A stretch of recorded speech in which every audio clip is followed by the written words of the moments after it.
Bata pa lang ako gusto ko na talagang maging pulis kasi yung tatay ko dating sundalo. Ako po si kapatid na Edmond Manabat Marcelino, 47 years old, retired PNP officer. 14 years may trabaho ako. Yung asawa ko may trabaho rin.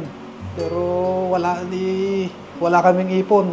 Magulo po ang buhay ko noon ng mga panahon hindi pa ako napasok sa Iglesia ni Cristo. Napakagulo po, grabe. Sa totoo lang, napakarami kong bisyo. Hot temper ako. Masyado kong mainitin sa napakalit na bagay lang. Hindi po ako umatras sa gulo noon. December 2015 po, nung ma-assign po ako ng Aglipay Police Station, may isang bagong pulis din po nakaka-assign. Dahil pareho kaming bago doon, kami ang pinagsama. Dalawa po kami magkasama sa patrol. Nagpaalam siya sa akin na sasamba siya ng alas 5 ng madaling araw. Kaya ako na lang muna ang bahala sa patrol. Ang ipinagtataka ko at ipinagpapasalamat, pagkakasama ko talaga po yung tao ngayon, kahit magdamag kaming magkasama noon, ni isang responde, wala po. Wala po kaming, kahit away lang po ng mag-asawa, wala po kaming responde. Inaayunan siguro siya ng Panginoong Diyos. Totoo talaga, nakita ko yung klase ng pamumuhay niya. Kaya pa, yun ang gusto kong maging buhay eh. Kaya pa, wala kang iniisip na kaaway. Kaya humanga ako sa kanya. Nung sumunod na patrol po namin, muli niya akong inayang sasama sa kanyang sumamba. Dahil nakita ko naman talaga sa kanya yung pagka-iglesia niya, yung kagandahang loob niya talaga. Nagba-vibrate, nagkukan yung cellphone ko nasa upuan ko. Pero hindi ko po sinagot. Ayaw kong pa-istorbo. Gusto ko pakinggan yung tinuturo ng ministro. Kailangan mo pala talagang magbago. Gagawa ka ng mabuti. Sasamba ka. Pumasok sa iglesia. Yun po ang paksa nun. Yung mga panahon na yun. Lahat po ng kwan ng ministro pumasok po lahat sa puso't isipan ko. Yung sumunod po na pagsamba, ako na lang po mismo ang pumunta ng kapilya. Hanggang sa nung matapos yun, tinanong ko talaga doon sa kasama ko kung paano pumasok sa iglesia. Nagtaka pa siya. Paano siya hindi magtataka? Inuusig ko siya. Ayaw ko sa iglesia. Tinatago ko pa yung mga gamit niya. 2016 ako mabautismuhan. 2019, tumanggap na po ako ng tungkulin. Ngayon po, ako at ang aking asawa ay diakono at diakonesa. Kung hindi po ako napasok sa Iglesia ni Cristo, sa totoo po, wala ako ngayon dito Baka matagal na akong patay. Kasi nga walang diretso, walang talagang plano sa buhay. O hindi man, baka hindi ako nakapag-retire, hindi ko mapakinabangan yung pinaghirapan ko sa government service. Ako 14 years na wala talaga akong ipon noon. Nung saka lang ako nakapag-ipon nung iglesia na ako Hindi na ako susugal, hindi na ako iinom, hindi na ako kandan Kasi alam ko na yung tama at mali Alam kong mawala man ako, nakakay ko yung pamilya ko sa iglesia. Maliligtas tayo, mawawala tayo pero maliligtas tayo, nasa iglesia tayo. Kaya blessings talaga sa amin. Napakabait ng ating Panginoong Diyos.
Suriin ninyo, tikman at tingnan kung gaano kabuti ang Panginoon.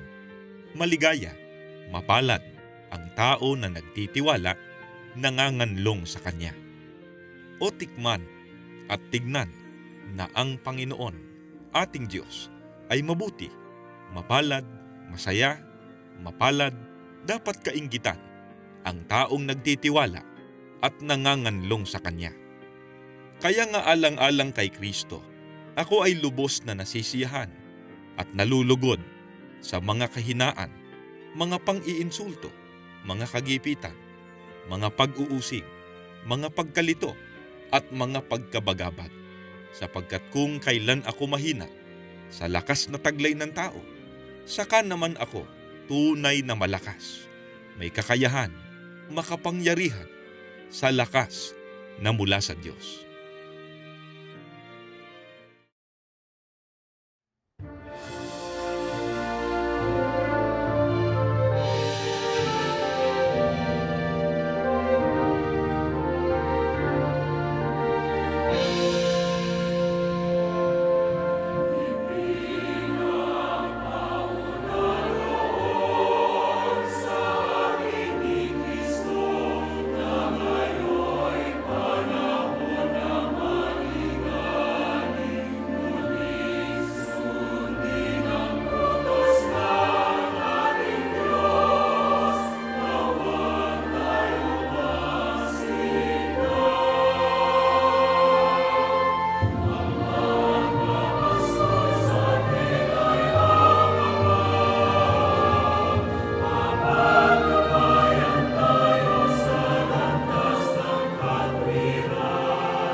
If someone trusts in the Father, the Lord will surely save him. He will answer and shelter him who abides by the words of the Lord.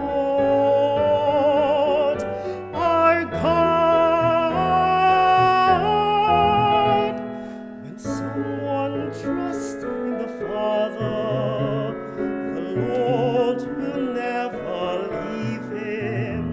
He will rescue and answer him when trouble comes and he falls and cries out and prays to the Father. And he will answer, and he will answer. He will rescue him from danger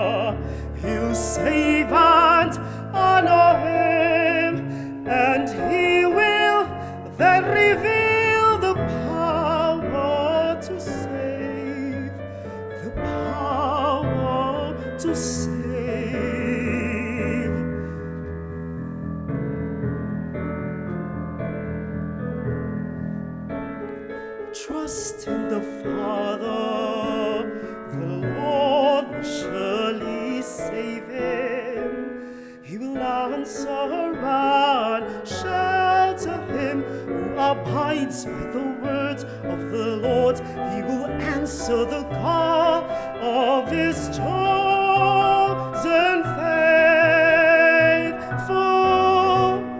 Forever trust in the Father, forever trust in the Father. He will give him life eternal. When trouble comes and he cries out, the Lord will save his servant.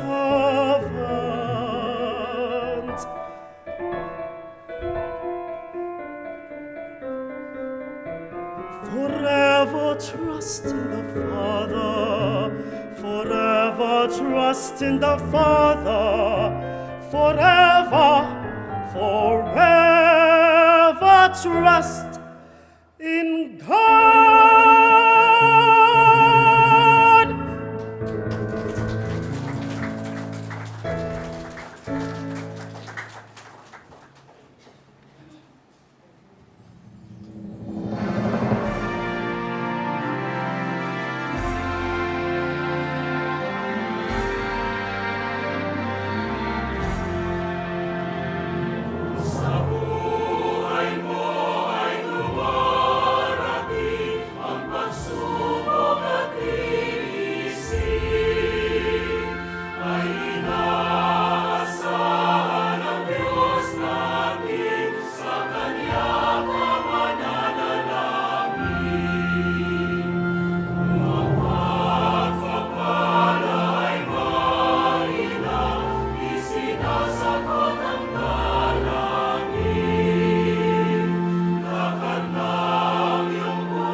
So when I saw her for the first time, she was in coma.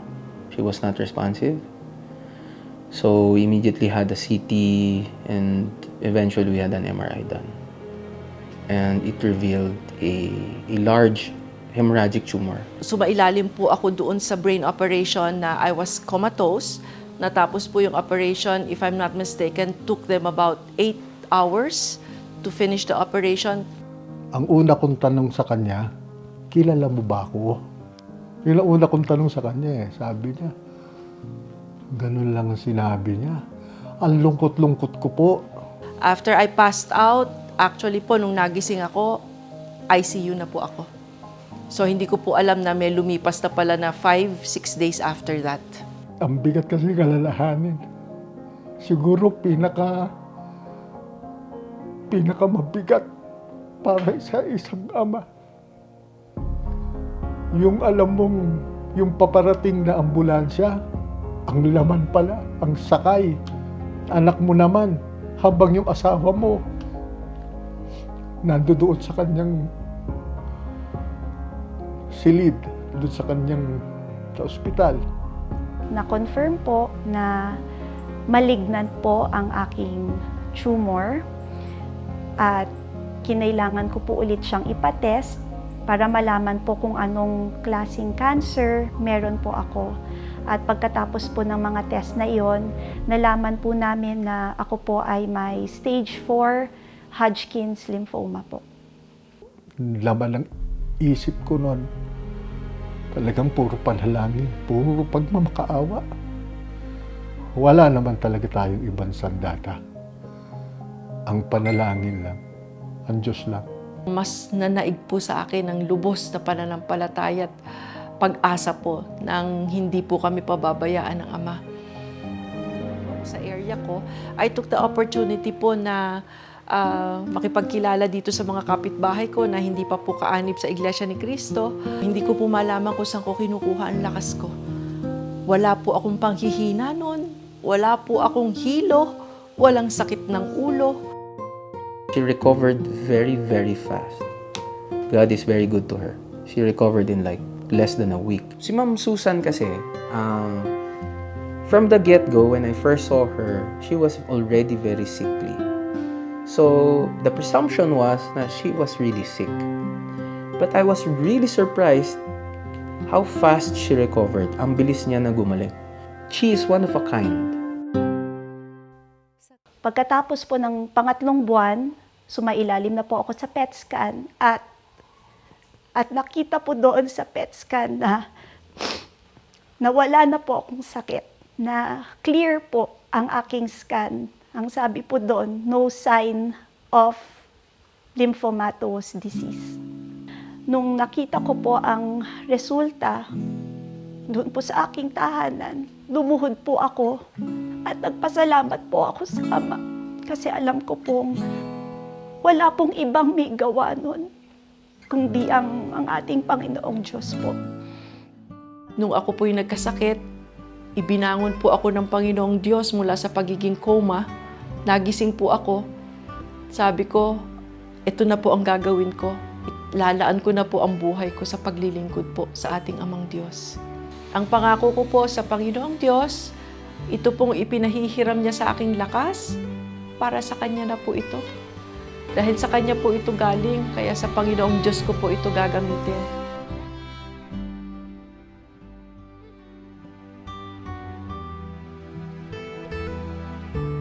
Akin pong paninindigan ay wala pong sakit, wala pong karamdaman ang makakapagpigil po sa akin sa pagtupad ng aking mga tungkulin bilang diakonesa at pananalapi po.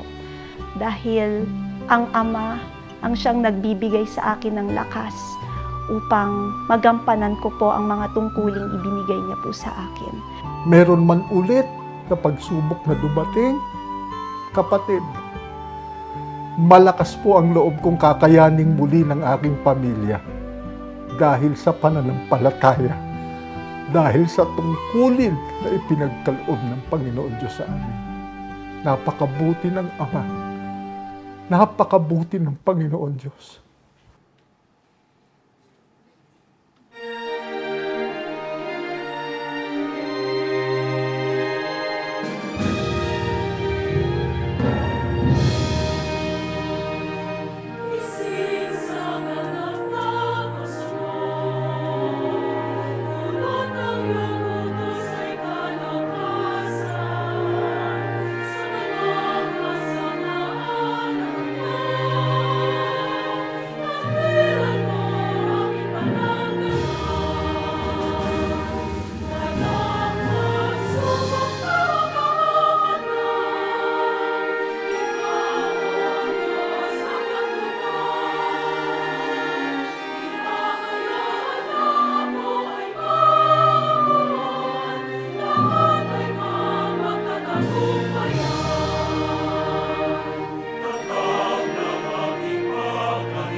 sapagkat walang tentasyon, walang pagsubok na itinuturing na nakaaakit magkasala. Anumang paraan iyon dumating o saan man iyon maghatid, ang umabot na at sumunggab na sa inyo na hindi karaniwan sa tao, yun ay walang tentasyon o pagsubok ang dumating sa inyo na higit pa sa mapaglalabanan ng tao at hindi nakaakma at nakaangkop at kabilang sa karanasan ng tao at higit pa sa makakaya ng tao. Subalit, ang Diyos ay tapat sa kanyang salita at sa katangian niyang mahabagin at siya ay mapananaligan na hindi papayag na kayo ay tuksuhin at subukin at sumailalim sa pagsubok ng higit pa sa inyong makakaya at lakas na labanan at kakayahan na pagtiisan, kundi sa bawat tentasyon, siya ay laging maglalaan ng daan palabas, kaparaanan upang makatakas sa isang hantungang dako upang kayo ay maging mahusay at matibay at malakas na makatagal sa ilalim nito ng matyaga.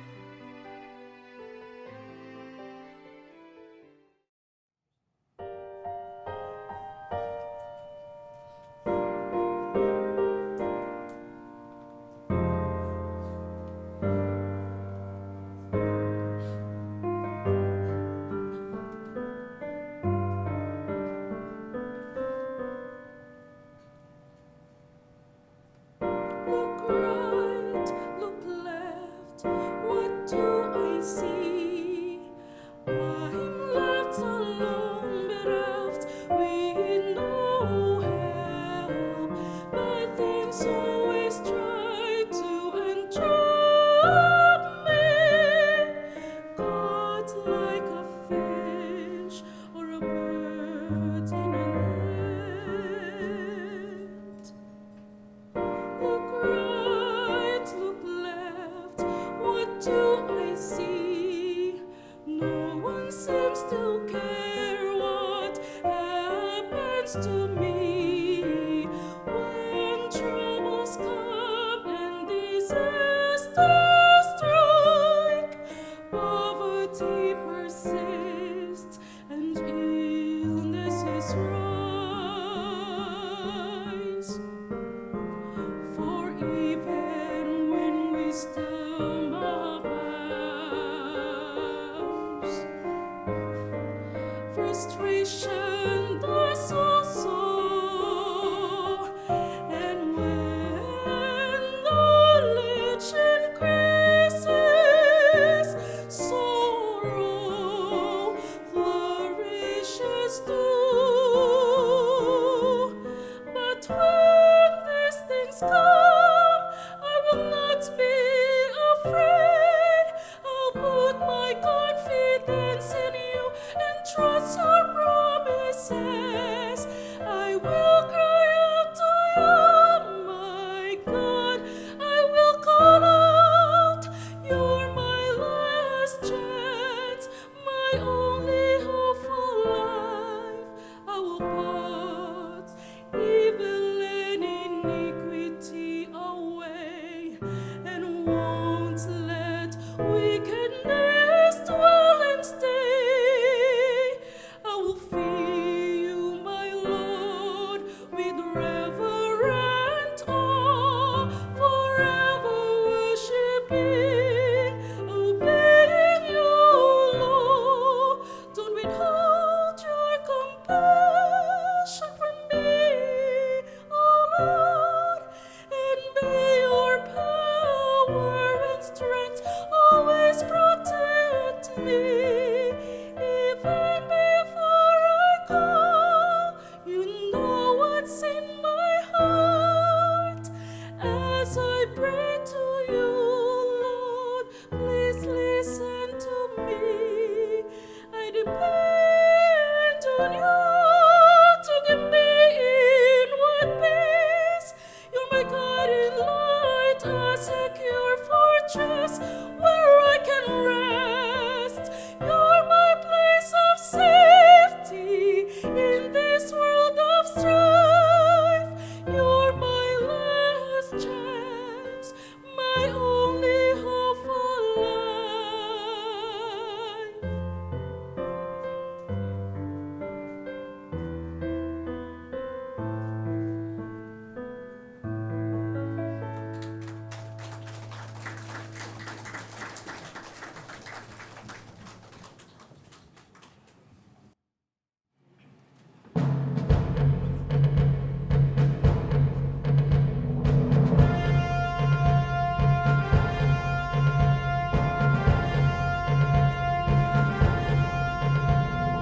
hirap po ng kalagayan namin dito sa lugar. Si bundok na bundok po ito. Diyan pa po kami naglalakad papuntang Binangonan. Pagka po kami nagdadala ng isda. Daling araw po, papalaot yung mister ko. Pagdating po ng umaga, siguro po mga alas 5, alas 6, dadating naman po siya. Sasalubugin ko na po siya. Sasalubugin ko po siya ng kape para naman po yung kanyang sikmura ay mainitan. Ang pinagdaraan ng hirap ay lalong pinabigat pa ng pagkakasakit ng mahal sa buhay. Nung time po na nagtatrabaho na po ako noon, nagkaroon po ng pagkakataon na ang aking nanay ay parang laging nangihina, lagi po siyang sumasakit ang sikmura, sumasakit ang tiyan. Na-diagnose po ako ng stage 3 cancer. Nang malaman ko po na may sakit po ako na gano'n, kabigat, nanalangin po ako kaagad sa Panginoon Diyos. Siyempre po, kung mabigat po yung sakit na yun, mabigat ang gastusan, mabigat ang sa pakiramdam, na ako po iiwan ko yung aking pamilya. Nasabi ko sa Panginoon Diyos na pagalingin ang karamdaman ng aking asawa dahil sa mahal na mahal ko ang aking asawa. Kaya salamat sa Panginoon Diyos na pinagaling ang aking asawa sa kanyang karamdaman. Kinikilala ko po yun na tulong ng Panginoon Diyos sa pamilya namin. Karagdagan pang nagpabigat sa kanilang damdamin nang natuklasan ang kalagayan ng kanilang panganay na anak. Awa naman ng Diyos po, nalampasan namin ang gamutan. Pero hindi pa po pala tapos. At mas masakit po, pinagagamot po ako ng aking mga anak. Hindi ko po alam na siya rin po pala ay may iniindang sakit. Sa panahon ng aking nagpapagaling ang aking may bahay na sa kanyang karamdaman, dumating naman ngayon ng karamdaman ng aking panganay na si Roma. Habang nasa ospital pala itong misis ko, si Irene, siya pala may nararamdaman na hindi sinasabi sa amin. Doon kami lalong nalumo. December 2019 po, nung na-diagnose naman ng ate ko ng breast cancer po. At hindi lang po simpleng breast cancer, stage 3 advanced na po yung automatic na diagnose po sa kanya. Kumbaga, almost stage 4 na po yun, last stage na ng breast cancer. Mag-isa po siyang nagpagamot.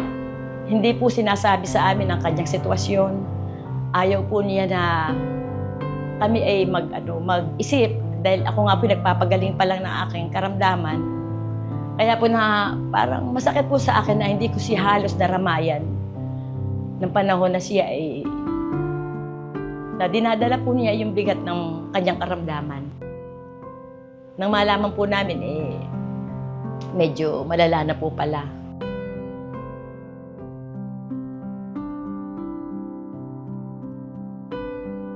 Nasa ospital po kami noon, narinig ko po yung sinabi ng doktor na 3 buwan na lang po ang itatagal ng buhay ng aking anak. Panahon po ng pandemic yun. Kaya po, umuwi na lang po siya kasi wala na raw po magagawa ang mga doktor. Buong tapang po niya yung hinarap. Pero ako po bilang nanay, hindi ko po alam kung ano po yung mararamdaman ko, ano magiging reaksyon ko, hindi ko po alam. Pero hindi po pala 3 buwan. 1 buwan lang po kinuha na siya ng Panginoon Diyos. At yung 3 months po na sinasabi ng doktor, naging 20 days lang po yun. Pag masakit po inuna po niya akong ipagamot kaysa po sa kanyang sarili. Pero ganoon po talaga Ganoon po talaga. Yun po ang gusto ng Diyos, kaya kailangan po natin tanggapin. Nagpasalamat po ako sa Diyos, hindi na po nahirapan ng aking anak. Pero hindi pa rin po kami pinabayaan talaga. Nakaraos din yung aming paghihirap ng aming kalooban. Ang aming pong iniisip nung panahon, nung siya'y mailibing na, tanggapin na lamang yung kalooban ng Diyos.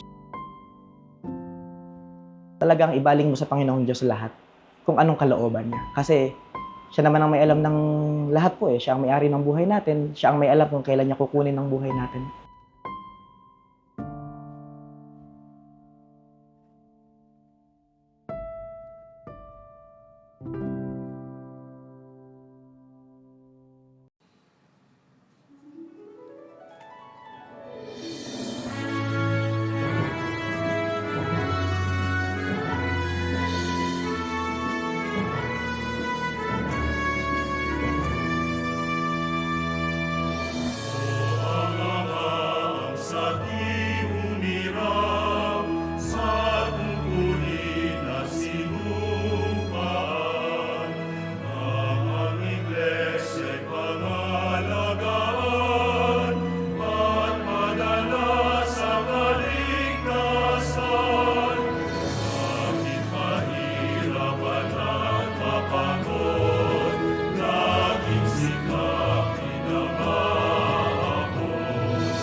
Subalit ang tunay na maliligayang tao, mapapalad, ay yaong maingat na pinag-aaralan, tinitingnang mabuti, yumuyuko upang tingnan ang sakdal na batas ng Diyos na nakapagpapalaya sa mga tao at patuloy nila itong pinag-aaralan, pinagtityagaan ito, hindi nila kinalilimutan kung ano ang kanilang napakinggan, kundi sinusunod nila kung ano ang sinasabi ng pagtuturo ng Diyos. Hindi tagapakinig na lumilimot, kundi isang aktibong tagatupad. Yaong gagawa nito ay magiging maligaya, mapalad.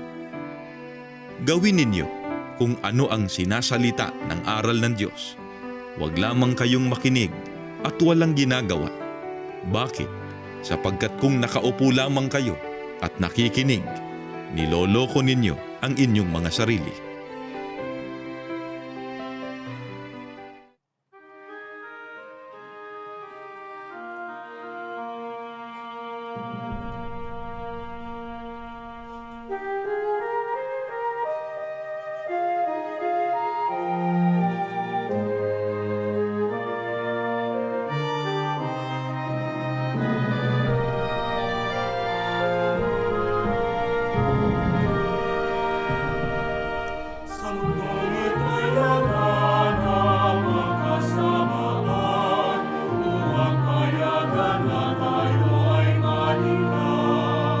Mahawak sa kalooban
Sa mga panahon ng ligalig, tumugon nawa ang Panginoon sa iyong panangis. Ingatan ka nawang ligtas ng Diyos ng Israel sa lahat ng kapinsalaan. Padalhan ka nawa niya ng tulong mula sa kanyang santuaryo at palakasin ka mula sa Jerusalem. Ipagkaloob nawa niya ang hangad ng iyong puso at tuparin ang lahat ng iyong mga panukala. Humiyaw nawa kami sa kagalakan kapag naririnig namin ang iyong pagtatagumpay na nagwawagayway ng mga bandila upang parangalan ang ating Diyos. Sagutin nawa ng Panginoon ang lahat ng iyong mga panalangin.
Halos magkakasunod yun.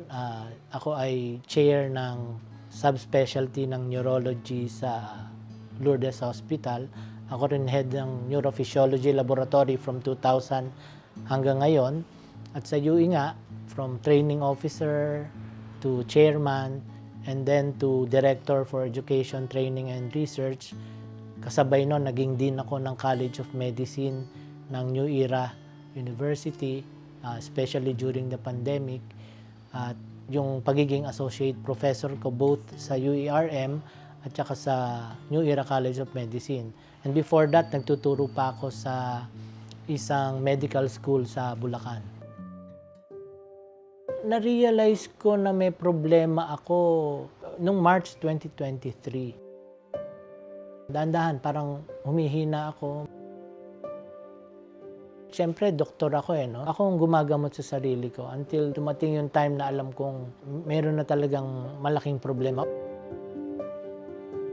Naging sakit ko is chronic kidney disease, stage 5. Ibig sabihin, palyadong-palyado na yung kidney. Nung na-admit ako, nung July 4, mga 1 week na nagpapaalam ako dun sa doktor ko. Baka pwede nyo na akong pauwiin. Kasi meron akong special occasion na dadaluhan. Ang tawag namin doon, pasalamat sa Iglesia ni Cristo. Nung chinek naman nila ako, pati yung mga laboratories na okay na, pinayagan na nila akong makalabas. Kaya nung time na yun, tuwang-tuwa ako kasi makakatupad ako ng aking tungkulin. Sa ating mga Iglesia ni Cristo, pagka nagkaroon ng karamdaman, ang una talaga nating ginagawa ay yung pagpapahid ng langis na iniutos naman ng Diyos yun. Nagpapasalamat din ako sa pamamahala kasi nagsusugo siya ng ministro habang naka-confine ako para pahiran ako ng langis. At pagka napahiran ako ng langis, definitely lumalakas ako. Kaya pagka gano'n na nag-iba na agad ang pakiramdam ko. Ang unang default ko, pauwiin niyo ako, tutupad ako eh.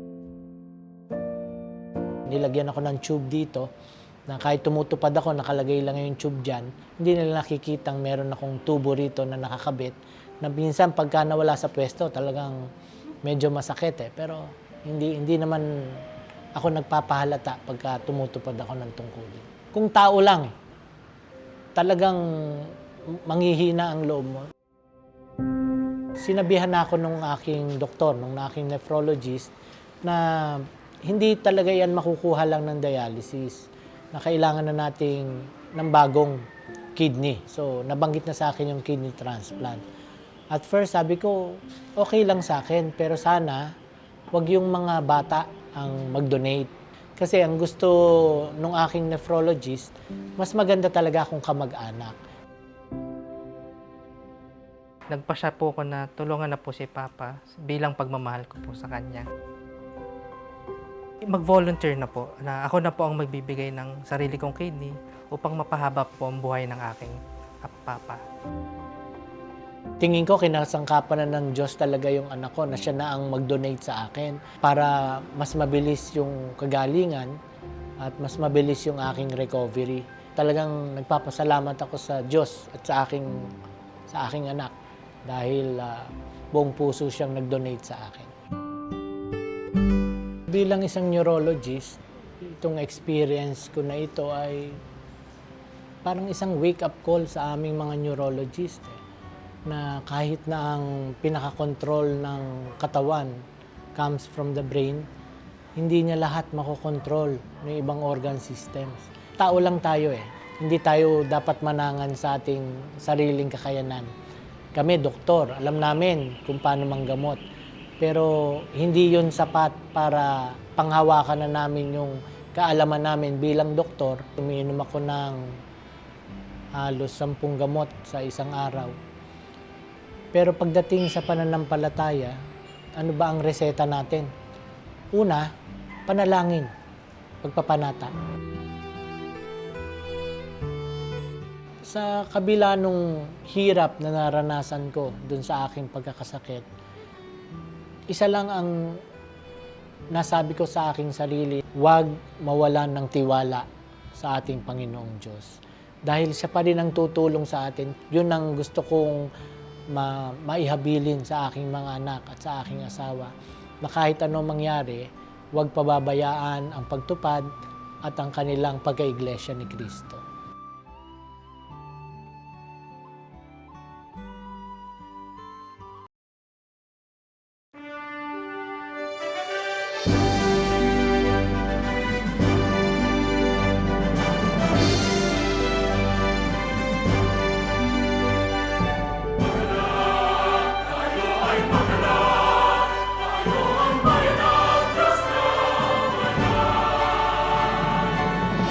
Amen.